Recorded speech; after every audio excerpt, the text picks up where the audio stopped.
tactically, there's some differences. First of all, it helps that Edwin Díaz is a totally different human being from 3 years ago. But MLB Diamond Decisions presented by Citrix. Buck Showalter did something there that now, Ronnie, it's amazing how it's just taken for granted. Well, the middle of the order is up in the 8th, so we're going to bring him on in the 8th.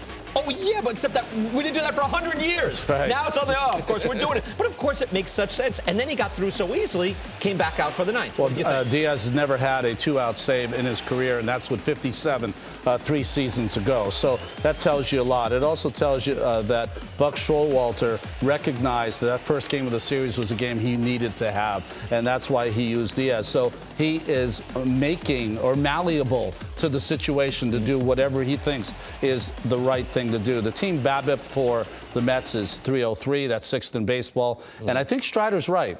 I think he's 100% right. They had a 4th inning yesterday that was almost laughable watching how it came to be.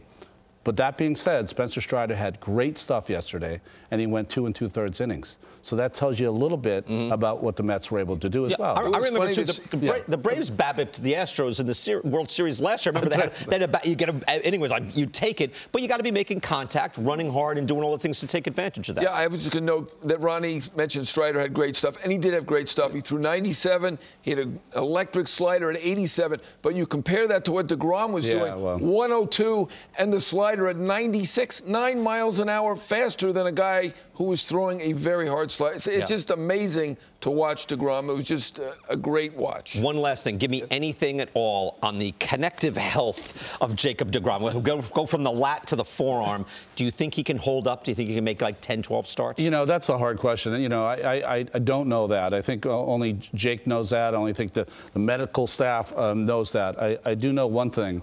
When he's out there, because most pitchers that come back, you're looking for them to, you know, get off their feet off the ground and maybe have a good outing here and build up. Right. None of that with him. Just crushed it. When he is out there, it's always A+ excellence. So that's important, I think, to notice that. You know, if he's there, then they go from a postseason team, which they are now, to one of the teams that is a threat to anyone. Right.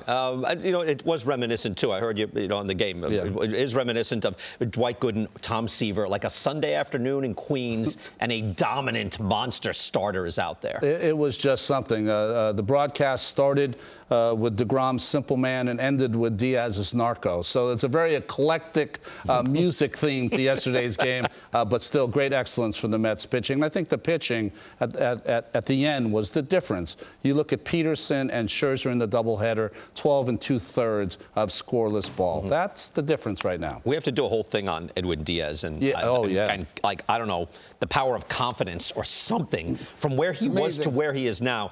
It is incredible.